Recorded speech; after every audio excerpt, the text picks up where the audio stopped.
Una silla, Barrios Altos, el riesgo y la política. ¿Qué conectan estos elementos en mi historia? Déjenme contárselas. La silla. Esta es mi conexión con Barrios Altos. Una silla que perteneció a mi abuelo y a mi padre. Mi padre me contaba historias de Barrios Altos. La historia de la Piedra Horadada, la historia de la Quinta Hering. Y esta silla es el mudo testigo de esa época. ¿Pero qué representa la silla? Representa el reposo, el sostén, el descanso. Pero en política, la silla también tiene un significado. La silla es el lugar donde está la alta autoridad. Es el lugar donde se puede expresar un simbolismo de poder. Por lo que es importante saber sentarse en la silla. Es importante que el político sepa cuál es su lugar en la silla. Hay profesiones de alto riesgo, actividades de alto riesgo. Los bomberos, la policía, los militares, son profesiones de alto riesgo. No me estoy refiriendo ahora, cuando hablo de los políticos, al riesgo físico, al riesgo que puede significar un atentado contra un político, que tuvimos en los años 80. Hoy día, el riesgo de ser político es reputacional. Es el riesgo de que la gente lo vea mal. La gente desconfía y odia a los políticos. Y es importante que esto lo tengamos claro, porque tenemos que cambiar esa forma de hacer política y tenemos que cambiar la legitimidad de los políticos en el país. Quiero contarles cómo llegué a la política. Yo no soy un político profesional. Yo soy un académico, un profesor universitario que en su momento fue llamado para ocupar un cargo público. En el año 2001 fui viceministro de Justicia. Nos tocó en ese momento una tarea interesante, importante, de reposición, digamos, de las funciones y atribuciones del sistema de justicia y organizar las procuradurías anticorrupción. En el año 2011 regreso a la política, nuevamente como viceministro de Justicia, y déjenme contarles una historia interesante de cómo llegué a ser ministro, porque es una historia que le puede ocurrir a cualquiera de ustedes. Me llamaron a Palacio de Gobierno, el ministro no estaba en el Perú, estaba fuera, y fui muy sorprendido porque llegué a una reunión donde estaba el presidente de la República y los altos mandos militares del país.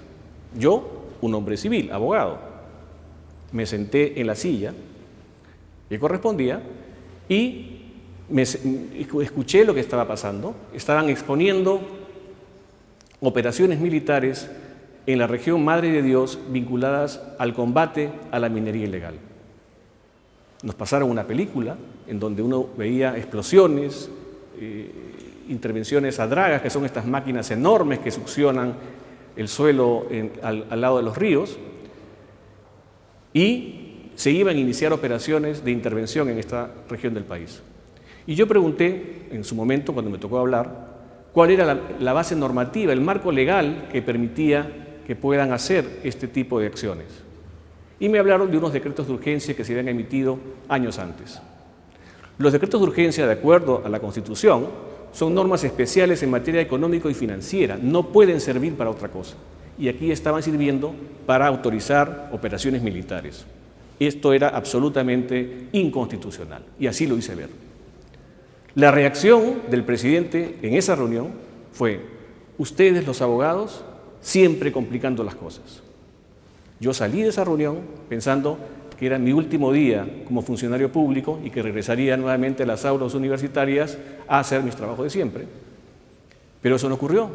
Un mes después fui llamado a la presidencia de la República nuevamente y me ofrecieron el cargo de ministro de Justicia y Derechos Humanos. Cargo que acepté a mis 47 años entonces, y desde ahí he tenido una vinculación muy directa con la política. 7 meses después fui nuevamente llamado a Palacio de Gobierno y el presidente me ofreció la presidencia del Consejo de Ministros.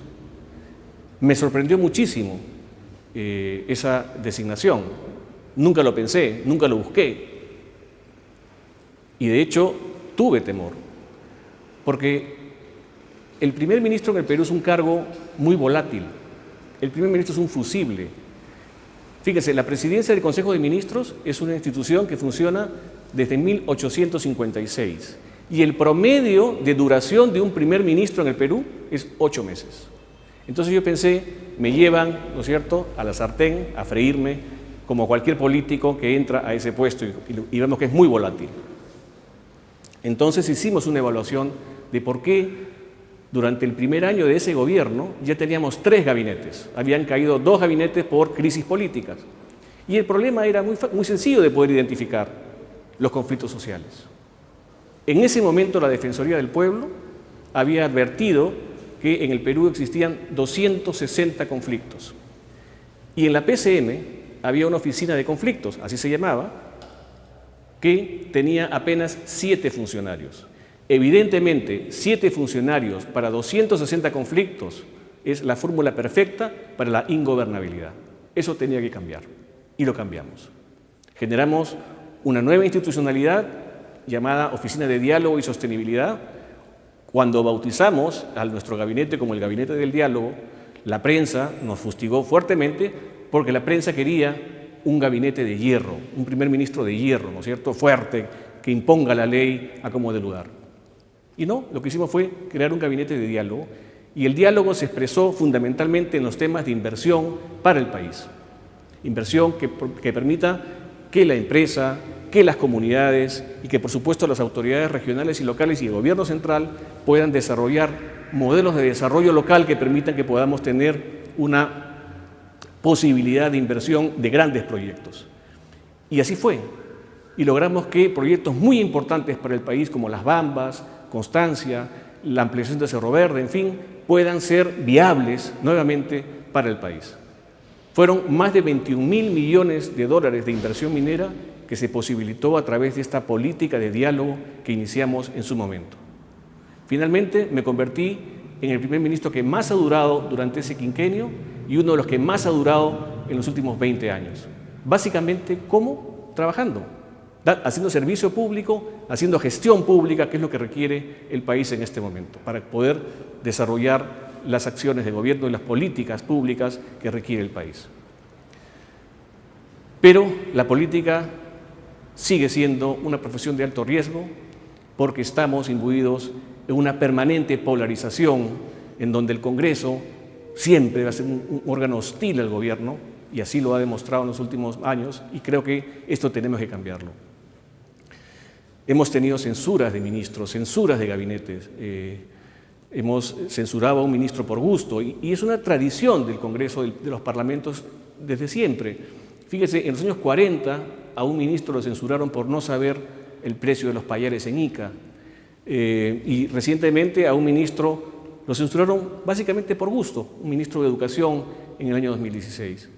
Entonces, esto nos genera un escenario muy complicado en donde yo creo que los sectores políticos tienen que reflexionar sobre lo que están haciendo en el país, porque tenemos que cambiar las cosas. Pero también, aparte de este riesgo político de entrar a la política con este escenario complejo de oposición y, por supuesto, de acciones de gobierno, es importante que tengamos también en cuenta que hay políticos que han defraudado la confianza ciudadana. Básicamente la corrupción ha sido uno de los elementos que han generado esta situación que deslegitima la política. El Perú es uno de los países que menos confía en sus políticos y eso tiene que cambiar. Y tiene que cambiar básicamente por ustedes, tiene que cambiar básicamente por la gente, por los ciudadanos, para que comprendan que pueden hacer el cambio. Yo soy una persona que no vengo de las canteras políticas, no milito en ningún partido, no soy parte de ningún partido político. Fui llamado al servicio público y traté de hacer lo mejor que pude. Lo traté además de hacer con integridad, con honestidad, trabajando duro por el país. Y creo que eso nos toca a todos. Y mi ejemplo es un poco lo que quiero traerles a ustedes, es que cualquiera puede entrar al servicio público, cualquiera puede asumir funciones de representación, funciones, digamos, impactantes para el país. Y creo que eso nos toca a todos. Hay que estar listos, hay que estar preparados, hay que tener la experiencia, hay que tener la preparación también para estos temas. Pero es importante saber que ustedes tienen esa posibilidad y que podamos construir juntos un país para todos. Saber sentarse en la silla, que tengamos el sostén del Estado para eso, pero también la capacidad para entender por qué estamos sentados ahí, la capacidad para que podamos desarrollar una idea de Estado diferente, una idea de Estado al servicio de la gente.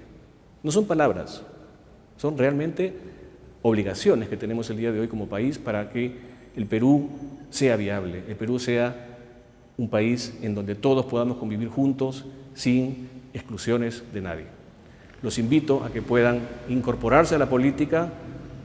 Ciertamente es un factor de riesgo, pero creo que es importante que asumamos el riesgo para cambiar las cosas.